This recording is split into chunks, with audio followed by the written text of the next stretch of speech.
नमस्कार दोस्तों, एजुकेशन 24 में आपका स्वागत है। दोस्तों आज का वीडियो बहुत ही खास होने वाला है क्योंकि आज के इस वीडियो में आपको बीए फर्स्ट ईयर के फर्स्ट सेमेस्टर में आपका जो सब्जेक्ट है हिस्ट्री, उसके अंदर कौन कौन से क्वेश्चन आने वाले हैं, इस वीडियो के अंदर मैं आपको आने वाले क्वेश्चन के बारे में बताऊंगा। तो आप इस वीडियो को पूरा अंत तक जरूर देखिएगा क्योंकि इस वीडियो से आपको बहुत कुछ सीखने को मिलेगा जो कि बीए एग्जाम में काम करेगा। तो आइए देर न करते हुए वीडियो को शुरू करते हैं और बीए फर्स्ट ईयर के फर्स्ट सेमेस्टर में आपका जो सब्जेक्ट है हिस्ट्री, उसके अंदर जो भी क्वेश्चन आने वाले हैं उन आने वाले क्वेश्चन के बारे में जानते हैं। दोस्तों आगे बढ़ने से पहले मैं आपको एक बात बता दूं कि इस वीडियो के अंदर मैं आपको लघु उत्तरीय प्रश्न व दीर्घ उत्तरीय प्रश्न दोनों तरह के प्रश्न बताऊंगा।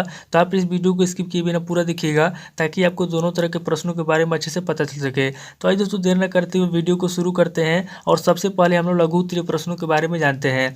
यहाँ पर दोस्तों लघु उत्तरीय प्रश्नों में पहले प्रश्न की बात की जाए तो यहाँ पर दोस्तों आपका पहला प्रश्न दिया हुआ है, महमूद गजनवी के आक्रमण के समय उत्तर भारत की रणनीतिक दशा का वर्णन कीजिए। यानी कि दोस्तों यहाँ पे पहला क्वेश्चन कह रहा है कि महमूद गजनवी ने जब भारत पर आक्रमण किया था उस समय उत्तर भारत की रणनीति दशा कैसी थी। यहाँ पर दोस्तों महमूद गजनवी के आक्रमण के समय उत्तर भारत की रणनीति दशा क्या करना है, वर्णन करना है। अब दोस्तों अगले क्वेश्चन की बात की जाए तो यहाँ पर दोस्तों आपका दूसरा क्वेश्चन दिया हुआ है, पुरुषार्थों का महत्व क्या है। यानी कि पुरुषार्थ क्या होता है, यहाँ पर दोस्तों आपको बताना है कि पुरुषार्थों का महत्व क्या है। अब दोस्तों अगले क्वेश्चन की बात की जाए तो यहाँ पर दोस्तों आपका तीसरा क्वेश्चन दिया हुआ है, विग्रहराज चतुर्थ चाहमान वंश का महानतम शासक था, टिप्पणी कीजिए। यानी कि दोस्तों तीसरा क्वेश्चन कह रहा है कि जो विग्रहराज चतुर्थ था क्या वह चाहमान वंश का महानतम शासक था, इसके ऊपर क्या करना है, आपको टिप्पणी करना है। अब दोस्तों अगले क्वेश्चन की बात की जाए तो यहाँ पर दोस्तों आपका चौथा क्वेश्चन दिया हुआ है, सीयक द्वितीय यानी कि हर्ष के बारे में आप क्या जानते हैं।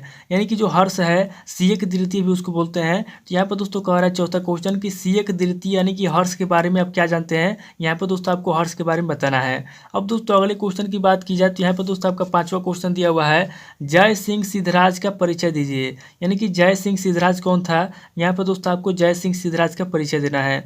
अब दोस्तों अगले क्वेश्चन की बात की जाए तो यहाँ पे दोस्तों आपका छठा क्वेश्चन दिया हुआ है, प्रतिहार नरेश नागभट्ट प्रथम पर संक्षिप्त प्रकाश डालिए। यानी कि जो प्रतिहार नरेश नागभट्ट है, यहाँ पे दोस्तों आपको प्रतिहार नरेश नागभट्ट प्रथम पर क्या करना है, संक्षिप्त में प्रकाश डालना है।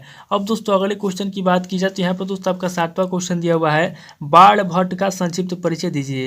यानी कि बाण भट्ट कौन था, यहाँ पर दोस्तों आपको बाण भट्ट का संक्षिप्त में परिचय देना है। अब दोस्तों अगले क्वेश्चन की बात की जाए तो यहाँ पर दोस्तों आपका आठवां क्वेश्चन दिया हुआ है, गुप्त साम्राज्य के पतन के राजनीतिक कारणों का उल्लेख कीजिए। यानी कि दोस्तों आठवां क्वेश्चन कह रहा है कि गुप्त साम्राज्य का पतन कैसे हुआ, गुप्त साम्राज्य के पतन के राजनीतिक कारणों का उल्लेख करना है कि गुप्त साम्राज्य के पतन में राजनीतिक कारणों कैसे था। अब दोस्तों अगले क्वेश्चन की बात की जाए तो यहाँ पर दोस्तों आपका नौवां क्वेश्चन दिया हुआ है, चंद्रगुप्त द्वितीय के शासन काल में शक विजय का उल्लेख कीजिए। यानी कि दोस्तों नौवां क्वेश्चन कह रहा है कि जो चंद्रगुप्त द्वितीय था उसके शासन काल में जो शक विजय हुआ था।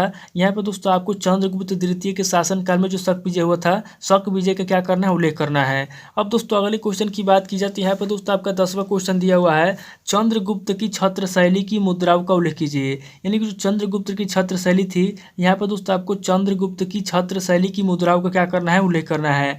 अब दोस्तों अगले क्वेश्चन की बात की जाती है, यहाँ पर दोस्तों आपके 11वां क्वेश्चन दिया हुआ है, मौर्य साम्राज्य के पतन के कारणों की समीक्षा कीजिए। यानी कि जो मौर्य साम्राज्य था, मौर्य साम्राज्य का पतन कैसे हुआ, यहाँ पर दोस्तों आपको मौर्य साम्राज्य के पतन के कारणों की क्या करना है, समीक्षा करना है। अब दोस्तों अगले क्वेश्चन की बात की जाए तो यहाँ पर दोस्तों आपका 12वां क्वेश्चन दिया हुआ है, अशोक के साम्राज्य विस्तार पर प्रकाश डालिए। यानी कि जो सम्राट अशोक था, यहाँ पर दोस्तों आपको सम्राट अशोक के साम्राज्य विस्तार पर क्या करना है, प्रकाश डालना है।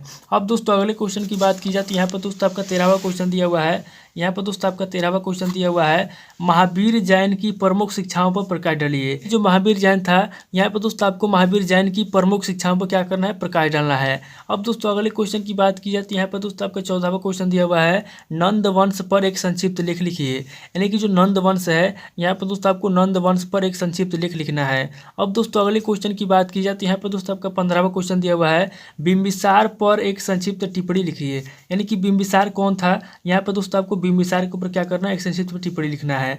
अब दोस्तों अगले क्वेश्चन की बात की जाती है, यहाँ पर दोस्तों आपका 16वां क्वेश्चन दिया हुआ है, अजात शत्रु के साम्राज्य विस्तार के अंतर्गत कौशल से हुए युद्ध का वर्णन कीजिए। यानी कि दोस्तों 16वां क्वेश्चन कह रहा है कि जो अजात शत्रु है, अजात शत्रु के साम्राज्य विस्तार के अंतर्गत जो कौशल से युद्ध हुआ था, यहाँ पर दोस्तों कौशल से हुए युद्ध का क्या करना है, वर्णन करना है। अब दोस्तों अगले क्वेश्चन की बात की जाती है, यहाँ पर दोस्तों आपका 17वां क्वेश्चन दिया हुआ है, वैदिक कालीन सामाजिक जीवन का वर्णन कीजिए। यानी कि दोस्तों 17वां क्वेश्चन कह रहा है कि जो वैदिक काल था, यहाँ पर दोस्तों आपको वैदिक काल के सामाजिक जीवन का क्या करना है, वर्णन करना है। अब दोस्तों अगले क्वेश्चन की बात की जाए तो यहाँ पर दोस्तों आपका 18वां क्वेश्चन दिया हुआ है, सैंधव संस्कृति के धर्म पर संक्षिप्त टिप्पणी लिखिए। यानी कि जो सैंधव संस्कृति थी, यहाँ पर दोस्तों आपको सैंधव संस्कृति के धर्म पर क्या करना है, संक्षिप्त में टिप्पणी लिखना है। अब दोस्तों अगले क्वेश्चन की बात की जाए तो यहाँ पर दोस्तों आपको 19वां क्वेश्चन दिया हुआ है, नवपाषाण काल का संक्षिप्त में विवेचना कीजिए। यानी कि जो नवपाषाण काल है, यहाँ पर दोस्तों आपको नवपाषाण काल का संक्षिप्त में विवेचना करना है। अब दोस्तों अगले क्वेश्चन की बात की जाए तो यहाँ पर दोस्तों आपका 20वां क्वेश्चन दिया हुआ है, पूरा पाषाण काल की विशेषताओं का उल्लेख कीजिए। यानी कि दोस्तों यहाँ पे जो आपका पूरा पाषाण काल है, यहाँ पे दोस्तों आपको पूरा पाषाण काल की विशेषताओं का उल्लेख करना है। यानी कि पूरा पाषाण काल की क्या विशेषता है, यहाँ पे दोस्तों आपको 20वें क्वेश्चन बताना है कि पूरा पाषाण काल की क्या विशेषता है। तो यहाँ पर दोस्तों ये टोटल 20 क्वेश्चन हो गए जो कि आपके लघु उत्तरीय प्रश्न में पूछे जाएंगे। अब दोस्तों आगे हम लोग दीर्घ उत्तरीय प्रश्नों के बारे में जानेंगे। तो यहाँ पर दोस्तों दीर्घ उत्तरीय प्रश्नों में पहले प्रश्न की बात की जाए तो यहाँ पर दोस्तों आपका पहला प्रश्न दिया हुआ है, प्राचीन भारतीय इतिहास के साहित्यिक स्रोतों पर प्रकाश डालिए। यानी कि दोस्तों पहला क्वेश्चन कह रहा है कि जो प्राचीन भारतीय इतिहास के साहित्यिक स्रोत हैं, यहाँ पर दोस्तों आपको प्राचीन भारतीय इतिहास के साहित्यिक स्रोतों पर प्रकाश डालना है।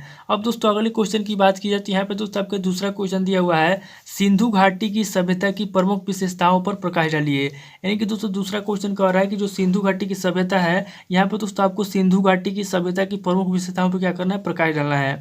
अब दोस्तों अगले क्वेश्चन की बात की जाए तो यहाँ पर दोस्तों आपका तीसरा क्वेश्चन दिया हुआ है, बिंबिसार के वैवाहिक संबंधों के राजनीतिक महत्व की विवेचना कीजिए। यानी कि दोस्तों जो बिंबिसार है, यहाँ पर दोस्तों आपको बिंबिसार के वैवाहिक संबंधों के राजनीतिक महत्व क्या करना है, विवेचना करना है। अब दोस्तों अगले क्वेश्चन की बात की जाए तो यहाँ पर दोस्तों आपका चौथा क्वेश्चन दिया हुआ है, गुप्त कौन थे, चंद्रगुप्त प्रथम तक उनका इतिहास निरूपित कीजिए। यानी कि दोस्तों चौथा क्वेश्चन कह रहा है कि गुप्त कौन थे, चंद्रगुप्त प्रथम तक उनका इतिहास निरूपित कीजिए। यानी कि चंद्रगुप्त प्रथम तक उनका इतिहास बताना है। अब दोस्तों अगले क्वेश्चन की बात की जाए तो यहाँ पर दोस्तों आपका पांचवा क्वेश्चन दिया हुआ है, उपलब्ध स्रोतों के आधार पर चंद्रगुप्त द्वितीय की विजयों का उल्लेख कीजिए। यानी कि दोस्तों पांचवा क्वेश्चन कर रहा है कि जो उपलब्ध स्रोत हैं, उपलब्ध स्रोतों के आधार पर जो चंद्रगुप्त द्वितीय है, यहाँ पर दोस्तों आपको चंद्रगुप्त द्वितीय की विजयों का क्या करना है, उल्लेख करना है। अब दोस्तों अगले क्वेश्चन की बात की जाए तो यहाँ पर दोस्तों आपका अगला क्वेश्चन दिया हुआ है, छठा क्वेश्चन, कनौज के प्रतिहार सम्राट मिहिर भोज की उपलब्धियों का विवेचन कीजिए। यानी कि दोस्तों छठा क्वेश्चन कह रहा है कि जो कनौज के प्रतिहार सम्राट मिहिर भोज थे, यहाँ पर दोस्तों आपको कनौज के प्रतिहार सम्राट मिहिर भोज की उपलब्धियों क्या करना है, विवेचन करना है। अब दोस्तों अगले क्वेश्चन की बात की जाए तो यहाँ पर दोस्तों आपका सातवां क्वेश्चन दिया हुआ है, गुजरात के चालुक्य शासक जय सिंह सिद्धराज के जीवन चरित्र एवं उपलब्धियों का संक्षिप्त विवरण दीजिए। यानी कि दोस्तों सातवां क्वेश्चन कह रहा है कि जो गुजरात के चालुक्य शासक जय सिंह सिद्धराज है, यहाँ पर दोस्तों आपको जय सिंह सिद्धराज के जीवन चरित्र के बारे में बताना है और उसकी उपलब्धियों का क्या करना है, संक्षिप्त में वर्णन करना है। अब दोस्तों अगले क्वेश्चन की बात की जाए तो यहाँ पर दोस्तों आपका आठवां क्वेश्चन दिया हुआ है, भोज परमार की राजनीतिक एवं सांस्कृतिक उपलब्धियों की विवेचना कीजिए। यानी कि दोस्तों आठवां क्वेश्चन कह रहा है कि जो भोज परमार है, यहाँ पर दोस्तों आपको भोज परमार की राजनीतिक उपलब्धि और सांस्कृतिक उपलब्धि की क्या करना है, विवेचना करना है। अब दोस्तों अगले क्वेश्चन की बात की जाए तो यहाँ पर दोस्तों आपका नौवां क्वेश्चन दिया हुआ है, पृथ्वीराज तृतीय की उपलब्धियों का वर्णन कीजिए। यानी कि दोस्तों नौवां क्वेश्चन कह रहा है कि पृथ्वीराज तृतीय कौन था, पृथ्वीराज तृतीय की जो भी उपलब्धि थी, यहाँ पर दोस्तों आपको पृथ्वीराज तृतीय की उपलब्धियों का वर्णन करना है। अब दोस्तों अगले क्वेश्चन की बात की जाए तो यहाँ पर दोस्तों आपका अगला क्वेश्चन दिया हुआ 10वां क्वेश्चन, प्रमुख हिंदू संस्कारों का वर्णन कीजिए। यानी कि जो भी प्रमुख हिंदू संस्कार होते हैं, यहाँ पर दोस्तों आपको प्रमुख हिंदू संस्कारों का वर्णन करना है। तो ये दोस्तों टोटल आपके 10 क्वेश्चन होंगे जो कि आपके दीर्घ उत्तरीय प्रश्न में पूछे जाएंगे।